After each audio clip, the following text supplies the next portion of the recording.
Le père de la mariée m'a humilié devant 184 invités au dîner de répétition de mon propre fils. Il a levé son verre et m'a appelé le dernier échelon, pas assez bien pour rejoindre leur famille. Tout le country club s'est mis à rire. J'ai pris ma boîte en bois, je me suis levé et je suis sorti sans un mot. Mon fils a retiré leur épinglette familiale en or et m'a suivi dehors. C'est à ce moment que j'ai répondu à mon téléphone et que j'ai dit « Commencez ».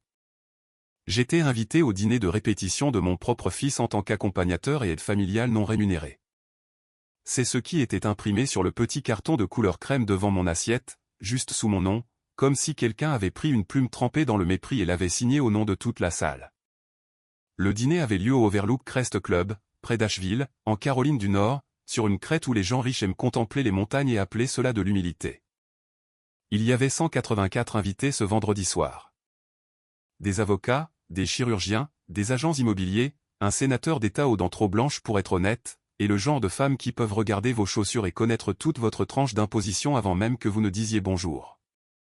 J'étais assis à une table pliante près du vestiaire, entre un jeune voiturier qui mangeait des pastilles à la menthe et une pile de programmes supplémentaires attachés avec un ruban.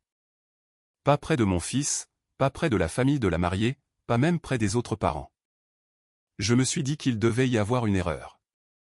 Un homme se dit beaucoup de choses quand il essaie de ne pas embarrasser son enfant. Mon nom est Raymond Whittaker. J'ai 67 ans.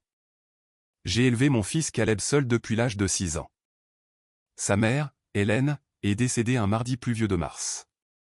Et après cela, chaque déjeuner d'école, chaque fièvre, chaque chaîne de vélo cassée, chaque facture de scolarité en retard, chaque matin de Noël solitaire est tombé entre mes mains. Je n'étais pas un père parfait. Aucun homme ne l'est. Mais j'étais là. Et ce soir-là, au dîner de répétition pour le garçon que j'avais porté à travers la moitié de ma vie, j'étais assis sous une bouche d'aération qui soufflait de l'air froid sur mes épaules, tenant une petite boîte en bois que j'avais fabriquée pour lui dans mon garage. À l'intérieur de cette boîte se trouvait l'alliance de sa mère. Je l'avais polie jusqu'à ce que mes doigts me fassent mal. J'allais la lui donner après le dessert. Puis Preston Val s'est levé. Preston Val était le père de la mariée. 62 ans, boutons de manchette en argent, cravate jaune, peau bronzée de la couleur de l'argent qui n'avait jamais travaillé dehors. Il possédait des parts dans la moitié des restaurants du centre-ville d'Asheville, ou du moins c'est ce qu'il aimait que les gens croient. Il avait une voix faite pour les microphones et les menaces. Il a tapé sa cuillère contre son verre. La salle s'est tue. Il a d'abord souri à sa fille, Caroline, puis à mon fils, et enfin, lentement, à moi. Et frères et sœurs, il y a un certain type de sourire qui vous fait savoir que le couteau a été aiguisé bien avant le dîner. Je veux souhaiter la bienvenue à tout le monde, dit Preston, à une célébration de famille qui se réunissent. Les gens ont applaudi. Puis il a regardé la carte dans sa main et a dit, certaines familles apportent la tradition, d'autres l'influence, d'autres encore des opportunités. Il a fait une pause. Puis il a légèrement levé son verre dans ma direction. Et certaines, dit-il, apportent une boîte à outils et une bonne attitude. Quelques personnes ont ricané. Je n'ai pas bougé. Preston a continué. Maintenant, je ne dis pas ça comme une insulte. Chaque famille a besoin de quelqu'un de pratique. Quelqu'un pour réparer une charnière desserrée, porter une boîte, déboucher un évier quand les traiteurs paniquent. Les ricanements se sont transformés en rires. Mon fils était assis à la table principale à côté de Caroline. Son visage s'est crispé, mais il ne s'est pas levé. Caroline s'est penchée près de lui et lui a chuchoté quelque chose. Son frère, Bennett, a levé son téléphone juste assez pour m'enregistrer sans même faire semblant du contraire. Preston a étendu ses mains comme un prédicateur. Caleb, nous sommes ravis de vous accueillir dans un monde où les portes s'ouvrent grâce au nom, pas aux callosités. Et Raymond, eh bien, il m'a regardé droit dans les yeux. Nous apprécions votre contribution. Chaque échelle a besoin d'un dernier échelon. La salle a ri plus fort alors. Pas tout le monde. Je veux être juste. Certaines personnes ont baissé les yeux sur leur assiette. Une femme plus âgée près de la fenêtre a pincé les lèvres comme si elle avait goûté quelque chose de mauvais, mais assez de gens ont ri pour que les murs semblent rire avec eux. J'ai regardé Caleb, mon garçon, 31 ans, portant le costume sombre que je l'avais aidé à choisir, assis à côté de la femme qu'il était censé épouser le lendemain après-midi. Il semblait figé. Ça m'a fait mal. Mais ce qui m'a fait encore plus mal, c'est ceci, Caroline s'est penchée et a touché son bras, et il a esquissé un petit sourire nerveux. Pas parce que c'était drôle. Je le sais maintenant. Mais à ce moment-là, de l'autre côté de cette pièce, tout ce que j'ai vu, c'est mon fils qui souriait pendant qu'on faisait de son père une blague. J'ai posé mes 2 mains sur la table. J'ai regardé la petite boîte en bois, et je me suis souvenu d'Hélène dans notre vieille cuisine, tenant Caleb quand il était bébé, disant « Ray, si nous ne faisons rien d'autre, élevons-le pour qu'il connaisse la différence entre ce qui brille et ce qui est vrai. » J'ai ramassé la boîte. Je me suis levé. Pas de discours, pas de cris, pas de verre jeté contre un mur. Un homme qui a été vraiment insulté n'a pas toujours besoin de volume. Parfois, la chose la plus bruyante dans une pièce est une chaise qui recule.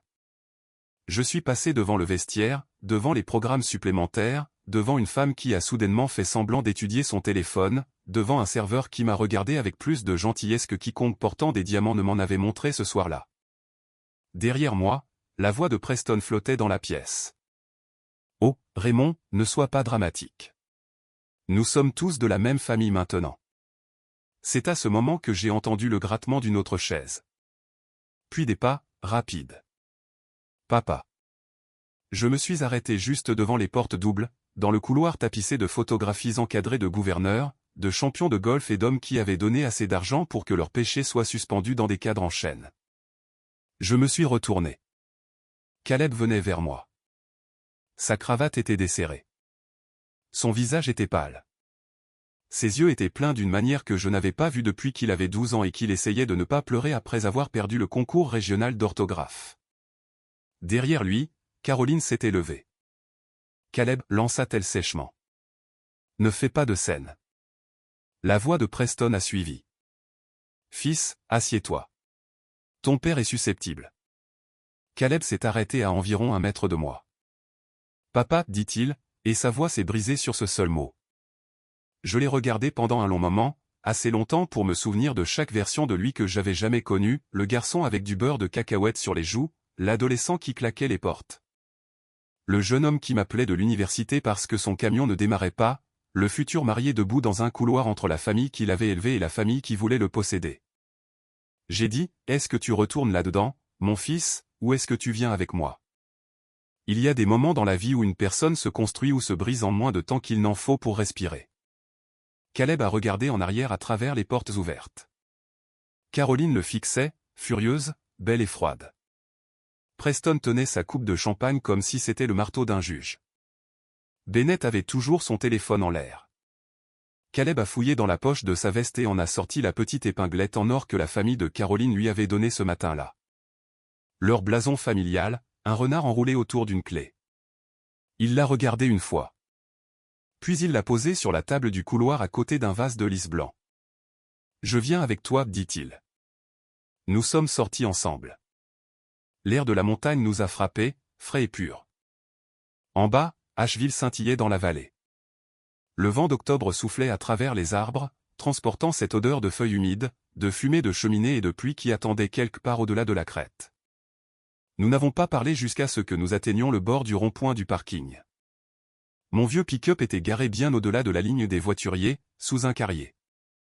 Caleb s'était garé près de l'entrée avec Caroline, bien sûr. Nous avons marché vers mon camion comme 2 hommes quittant une maison en feu. À mi-chemin, mon téléphone a vibré. Je l'ai sorti. Le nom sur l'écran était Mara Ellis. J'ai répondu. « Raymond, dit-elle, voulez-vous que je continue ?» J'ai regardé en arrière vers le club. À travers les hautes fenêtres, je pouvais voir des gens debout maintenant. Des visages tournés vers les vitres. Preston était près des portes, une main levée, donnant des ordres à quelqu'un. J'ai dit, oui, Mara. Commencez par le conseil d'administration, puis la banque. Ce soir. Elle est restée silencieuse une demi-seconde. Puis elle a dit, compris. J'ai raccroché. Caleb m'a dévisagé.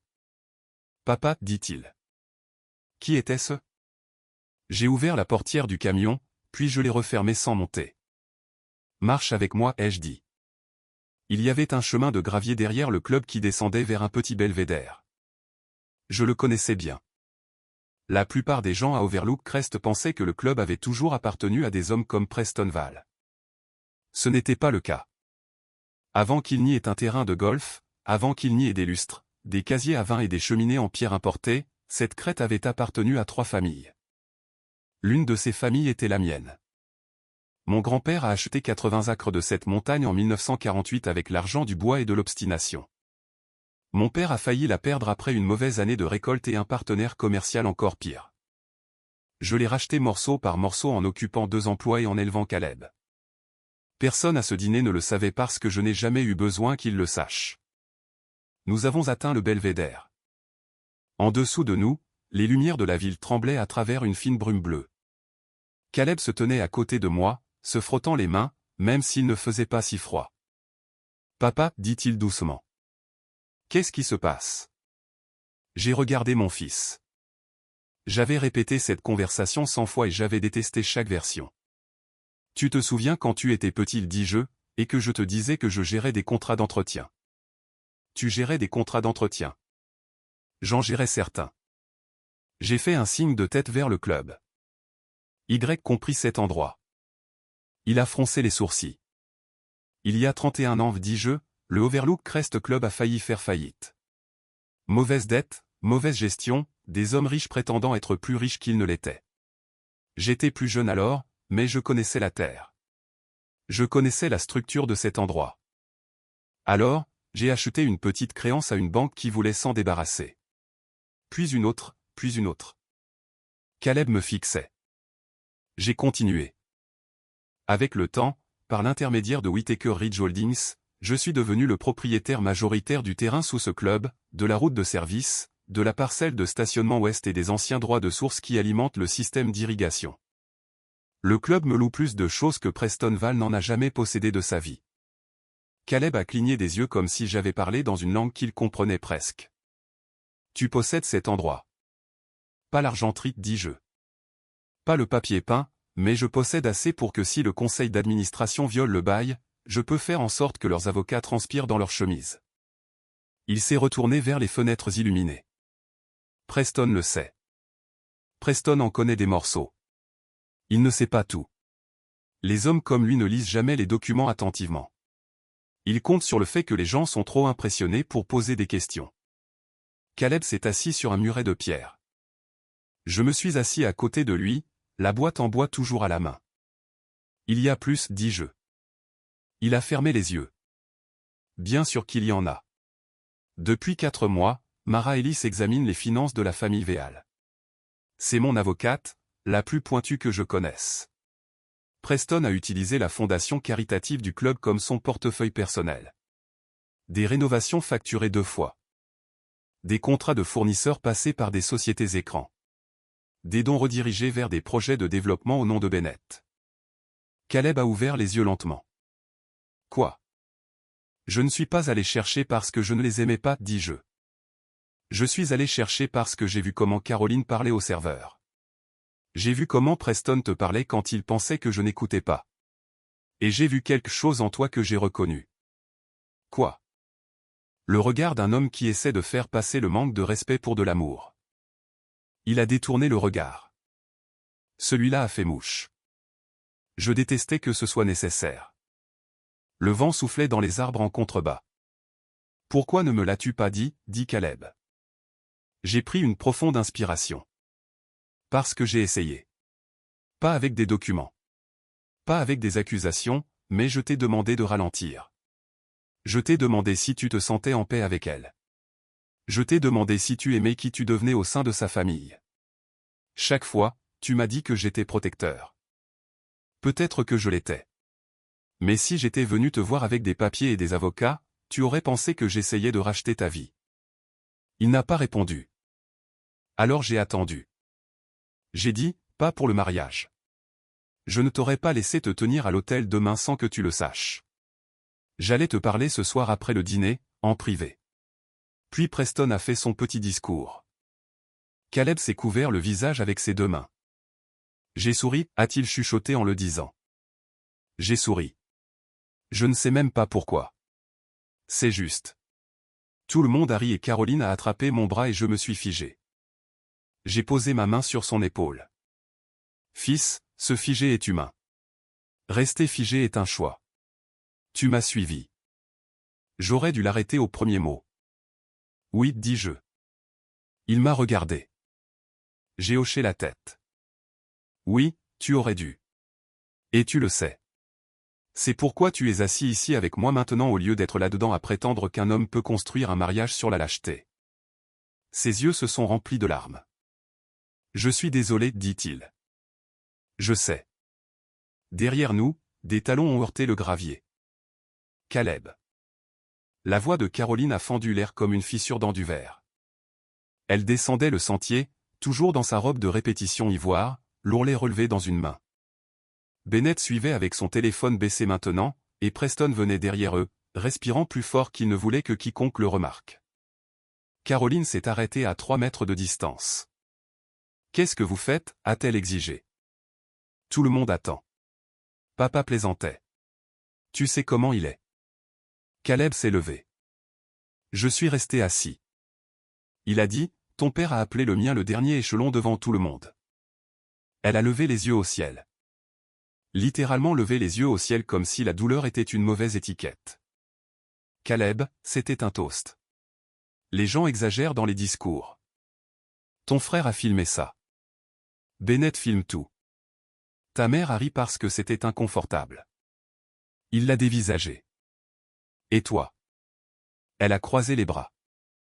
J'essayais d'empêcher la soirée de s'effondrer, ce qui est plus que ce que je peux dire de toi. Preston s'est avancé. Raymond, dit-il d'une voix plus douce maintenant. Cela a pris des proportions démesurées. Je m'excuserai si cela peut arranger les choses. Je l'ai regardé. Si sa mâchoire bouge bien, je m'excuse. Pourquoi, ai-je demandé. Son visage s'est durci. Pardon? Pourquoi exactement, Preston? Il a jeté un coup d'œil à Caleb, puis à Caroline, puis aux fenêtres du club où plusieurs invités s'étaient rassemblés. Pour avoir fait une blague qui a été mal prise. J'ai souri un peu alors, non pas parce que quelque chose était drôle. Mara avait raison à votre sujet, dis-je. Son expression a changé. Pas beaucoup, juste assez. Il connaissait le nom.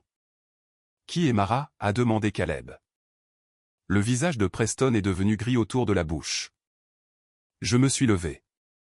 Mara Ellis, dis-je, est l'avocate qui a envoyé à votre conseil d'administration 3 avis concernant des transferts de fondations non autorisés, des contrats de fournisseurs conflictuels et des violations du bail d'utilisation des terres liées à cette propriété. Bennett a complètement baissé son téléphone. Caroline a regardé son père. Papa. Preston m'a pointé du doigt. Tu ne veux pas faire ça. Cette phrase en a dit plus à Caleb que n'importe quel document n'aurait pu le faire. J'ai regardé mon fils. C'est la voix que les gens utilisent quand ils savent que la vérité n'est pas de leur côté. Preston s'est approché. Raymond, écoutez-moi. Quoi que vous pensiez avoir, nous pouvons en discuter comme des gentlemen. Gentlemen, dis-je, vous aviez un microphone il y a 10 minutes. Il a dégluti. J'ai sorti mon téléphone à nouveau. Cette fois, je l'ai mis sur haut-parleur. Mara a répondu immédiatement. Oui, Mara, dis-je. Qui est en ligne? Le président du conseil d'administration du club, 2 administrateurs de la fondation, le conseiller de la First Carolina Bank et notre expert comptable judiciaire. Je n'ai pas encore ajouté l'enquêteur du comté. J'attends votre confirmation. Raymond a chuchoté Preston. Je l'ai regardé. Il y a des hommes qui prennent le silence pour de la faiblesse parce que le silence est le seul langage qu'ils n'ont jamais appris à respecter. Ajoutez-le, dis-je. Mara a dit, fait. Caroline me fixait comme si je m'étais transformé en quelqu'un d'autre. Mais ce n'était pas le cas. C'est la partie qu'ils n'ont jamais comprise. J'étais le même homme qui réparait les tuyaux du club à minuit pour que leur gala ne soit pas inondé. Le même homme qui changeait les pansements de Caleb après qu'il soit tombé de son vélo. Le même homme qui s'asseyait à côté d'Hélène pendant que le cancer lui enlevait le poids de ses mains. Le même homme qui a acheté la terre sous ses bottes et n'a jamais eu besoin de s'en vanter. L'argent ne m'avait pas changé. Il avait seulement rendu certains hommes négligents autour de moi. Preston a fait un autre pas, puis s'est arrêté quand Caleb s'est interposé entre nous. Ne faites pas ça, a dit mon fils. C'était un seul mot, mais j'ai entendu le garçon que j'avais élevé à l'intérieur. Les yeux de Preston se sont tournés vers lui. Vous faites une erreur. Caleb a dit, non, monsieur. J'ai failli en faire une demain. La bouche de Caroline est tombée. Tu es sérieux, dit-elle. Tu vas jeter notre mariage par-dessus bord parce que ton père a été embarrassé. Caleb s'est tourné vers elle. Non, dit-il. J'annule le mariage parce que lorsque mon père a été humilié, tu t'es plus soucié de la salle que de l'homme. Elle le dévisagea. Puis elle a dit la phrase qui a mis fin à la moindre petite chance qui restait. As-tu la moindre idée de ce que t'éloigner de ma famille te coûtera? Caleb m'a regardé, puis s'est retourné vers elle. Oui, dit-il. Et je comprends enfin ce que rester me coûterait. Personne n'a parlé après ça. Pour une fois, même Preston Val n'avait aucune performance de prête. Nous sommes retournés à mon camion, Caleb et moi. Cette fois, il n'a pas regardé en arrière. Pas quand Caroline a crié son nom. Pas quand Bennett a juré à voix basse. Pas quand Preston a commencé à crier à propos d'avocats, de réputation et d'avenir ruiné. Alors que nous atteignions le carrier, une berline noire est entrée dans le parking. Mara Ellis est sortie, vêtue d'un manteau sombre, ses cheveux argentés tirés en arrière, un dossier en cuir sous le bras. Elle était venue de Charlotte plus vite que toute personne saine d'esprit ne l'aurait dû. Elle a fait un signe de tête à Caleb. Monsieur Whittaker, m'a-t-elle dit, le conseil a voté la suspension de Preston en attendant un examen. Le conseiller de la banque gèle le prêt de développement à minuit. Les administrateurs de la fondation ont demandé les dossiers. Je les ai envoyés.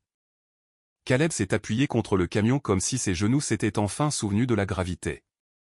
Si vite, dit-il. Mara le regarda gentiment. Non, dit-elle. Pas vite. Votre père a été patient pendant très longtemps. J'ai ramené Caleb à la maison avec le chauffage allumé et la radio éteinte. Ma maison se trouvait à l'extérieur de Black Mountain, sur une route où les arbres se penchaient assez près pour garder des secrets. Elle n'était pas impressionnante depuis la route. Parements blancs, volets verts, des planches de porche que j'avais l'intention de repeindre chaque printemps et que je n'ai jamais fait. Hélène avait planté des hortensias le long de la clôture, et même en octobre, les fleurs séchées conservaient un peu de couleur, comme de vieilles lettres. Caleb se tenait dans le jardin, regardant la maison. Je pensais que tu avais des problèmes d'argent après la mort de maman, dit-il. J'avais des problèmes de deuil, dis-je. C'est différent. Nous sommes entrés. J'ai fait du café parce que c'est ce que je fais quand la vie se brise. Certains hommes prient d'abord. Certains versent du whisky. Je fais du café assez fort pour riposter. Caleb s'est assis à la table de la cuisine où il avait fait ses devoirs, mangé des céréales, pleuré pour des filles, et annoncé une fois à 17 ans qu'il déménageait à Nashville pour devenir auteur-compositeur jusqu'à ce qu'il apprenne que 3 accords de guitare ne font pas une carrière. J'ai posé la boîte en bois devant lui. J'ai apporté ça pour ce soir, dis-je. Il l'a ouverte. La bague de sa mère reposait à l'intérieur sur un tissu bleu foncé. Pendant longtemps, il ne l'a pas touchée. Elle voulait que tu l'aies quand tu épouserais quelqu'un de gentil, dis-je. Ses larmes sont venues alors, silencieuses au début, puis fortes. Il s'est penché sur cette boîte comme un petit garçon sur un genou écorché, et j'ai posé ma main sur sa nuque comme je le faisais quand il était petit. Je ne la mérite pas, dit-il. Pas ce soir, peut-être, dis-je. Mais un jour, si tu tires les leçons de ce soir, tu pourrais. Il a ri à travers ses larmes parce que les pères sont censés être doux, pas malhonnêtes. Nous sommes restés assis là jusqu'à après minuit. Il m'a dit des choses qu'il avait été trop gêné pour dire avant. Comment Caroline corrigeait sa façon de parler devant ses amis. Comment Preston lui a offert un emploi mais l'a appelé un chemin vers le haut. Comment Bennett plaisantait en disant que Caleb était un projet de restauration. Comment chaque insulte était enveloppée dans une opportunité et à quel point il était facile de confondre être poli avec être aimé.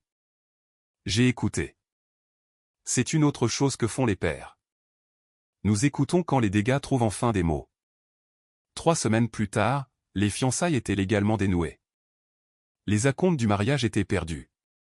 Preston a essayé de retourner l'histoire. Bien sûr, les hommes comme lui croient toujours que la première version racontée assez fort devient la vérité. Mais ensuite les registres de la fondation sont sortis, puis les factures des fournisseurs, puis les sociétés écrans, puis la banque a exigé le remboursement d'un prêt de développement sur un projet de condo de luxe que Preston utilisait pour couvrir des pertes antérieures. À Thanksgiving, son nom n'était plus sur le papier en tête du club. À Noël, 2 membres du conseil d'administration avaient démissionné. En février, Bennett avait engagé un avocat de la défense pénale. Je n'ai pas célébré cela. Se réjouir de l'effondrement d'un autre homme est un poison au goût sucré au début, mais j'ai mieux dormi en sachant que moins de retraités et de donateurs seraient utilisés comme tremplin. Quant à Caroline, j'ai entendu dire qu'elle avait déménagé à Charleston et avait dit aux gens que le mariage avait pris fin parce que Caleb avait des complications familiales. C'était peut-être vrai d'une certaine manière. Nous avions des complications familiales. Nous avions la loyauté, le deuil, la mémoire et la bague d'une femme décédée dans une boîte en bois, attendant un amour qui n'exigeait pas d'excuses pour survivre. Caleb est retourné vivre chez moi pendant 2 mois. Au début, il se levait tôt et essayait de tout réparer en même temps. Il a nettoyé les gouttières, réparé les marches du Porsche, organisé mon garage si minutieusement que je n'ai pas pu trouver un marteau pendant une semaine. La culpabilité aime se déguiser en utilité. Finalement, nous avons trouvé un rythme. Café du matin, longue promenade, conversation difficile, silence quand c'était nécessaire. Il a demandé à en apprendre davantage sur Whitaker Ridge Holdings. Je lui ai dit qu'il le pouvait, mais seulement en partant du bas. Pas de bureau de direction, pas de titre avec le mot exécutif dedans. Il a commencé par examiner les budgets d'entretien de 3 petites propriétés commerciales à Andersonville. Il a détesté ça pendant environ 4 jours. Puis il a commencé à remarquer des choses. Le gaspillage, les surfacturations, un contrat de toiture qui sentait mauvais, un locataire que personne n'avait rappelé depuis 6 mois. Il était doué pour ça, non pas parce qu'il était mon fils, mais parce qu'il écoutait. Le printemps est arrivé lentement dans les montagnes. Les crêtes sont devenues vertes en partant du bas. Un samedi d'avril, Caleb a amené une femme à la maison. Elle s'appelait Nora. Elle enseignait en 4e année à Swannanoa et avait de la terre sur ses chaussures pour avoir aidé ses élèves à planter de l'asclépiade derrière l'école. Elle m'a serré la main avec ses 2 mains. Elle m'a appelé Monsieur Whitaker jusqu'à ce que je lui dise que Raymond suffisait.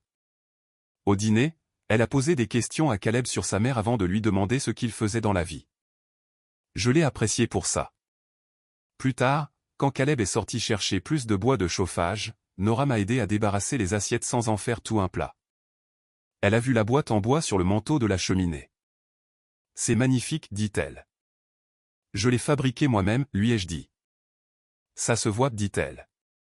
Pas parce que c'est parfait, mais parce que quelqu'un s'en est soucié. Frères et sœurs, il y a des phrases qui révèlent une personne. C'en était une. Je ne dis pas quelle sera ma belle-fille. Les jeunes ont besoin de temps, et les vieillards doivent cesser de planifier l'avenir des autres. Mais quand Caleb est revenu et l'a vu debout dans ma cuisine, tenant un torchon et riant de quelque chose que j'avais dit, son visage avait l'air paisible. C'était suffisant pour moi. Je veux vous dire quelque chose avant de finir. Preston Val n'est pas devenu petit parce qu'il a perdu de l'argent. Il était déjà petit. L'argent ne lui a donné qu'un balcon depuis lequel crier. Et je ne suis pas devenu digne parce que les gens ont découvert ce que je possédais. J'étais digne quand je réparais des tuyaux. J'étais digne quand je préparais des déjeuners. J'étais digne quand j'étais assis sous cette bouche d'aération froide avec un cadeau fait main sur mes genoux. La valeur d'une personne n'augmente pas lorsque les riches la remarquent enfin. Souvenez-vous de ça. Certains d'entre vous savent exactement ce que j'ai ressenti à ma table ce soir-là. Peut-être que la vôtre n'était pas à un dîner de répétition. Peut-être que c'était à Thanksgiving quand vos propres enfants parlaient plus fort que vous. Peut-être que c'était dans une chambre d'hôpital quand un médecin regardait à travers vous au lieu de vous regarder. Peut-être que c'était à l'église, au travail, à une réunion de famille, dans un salon où tout le monde savait que la blague était cruelle et riait quand même. Si vous vous êtes figé, vous n'êtes pas seul. Si quelqu'un que vous aimez s'est figé, cette blessure est réelle. Mais j'ai appris quelque chose de mon fils ce soir-là. Le premier échec ne doit pas toujours être la vérité finale. Caleb m'a laissé tomber un instant. Puis il s'est levé. Il a suivi. Il a choisi. Il a réparé ce qu'il pouvait. Cela compte. Une personne qui revient avec humilité vaut plus qu'une personne qui n'admet jamais qu'elle est partie. Quant au Overlook Crest Club, je possède toujours la crête. Le conseil m'a demandé si je voulais un siège permanent à mon nom dans la salle à manger principale. Je leur ai dit non. Mais j'ai demandé un changement. Il n'y a plus de table d'appoint près du vestiaire. Aucun invité, aucun travailleur, aucun vieux père dans une veste usée ne s'assiera plus là, sous cette bouche d'aération froide, à se demander s'il compte. Le mois dernier, Caleb et moi avons marché sur la crête au coucher du soleil. Le ciel était rose sur la Blue Ridge et le vent sentait la pluie et les aiguilles de pin. Il m'a demandé si je regrettais d'avoir attendu jusqu'à ce soir-là. J'ai pensé à mentir parce que les pères aiment avoir l'air sûrs d'eux, mais je lui ai dit la vérité. Oui, dis-je, et non. Je regrette la douleur. Je ne regrette pas de t'avoir vu franchir cette porte. Il a hoché la tête. Puis il a dit, je ne suis pas parti à cause de ce que tu avais. Je sais. Je suis parti parce que tu es mon père. J'ai dû détourner le regard. Un homme peut survivre à une salle pleine de rire. Mais parfois, une phrase honnête de votre enfant vous brisera en 1000 morceaux. Alors dites-moi, mon ami, qu'auriez-vous fait? Mettez un si vous seriez parti discrètement. Mettez un 2 si vous auriez confronté Preston devant tout le monde. Mettez un 3 si vous avez déjà vécu votre propre moment à la table d'appoint où les gens vous ont fait sentir petit et où vous avez dû décider de rester assis ou de vous lever. Et dites-moi d'où vous regardez. Dites-moi l'heure qu'il est où vous êtes. Je lis ces commentaires parce qu'ils me rappellent quelque chose que je n'ai pas pleinement compris avant tard dans la vie. Il y a des gens bien partout. Certains sont assis dans de grandes maisons. Certains sont assis dans des appartements. Certains boivent du café avant le lever du soleil. Certains écoutent seuls après minuit. Certains portent de vieilles blessures pour lesquelles personne dans leur famille ne s'est jamais excusé.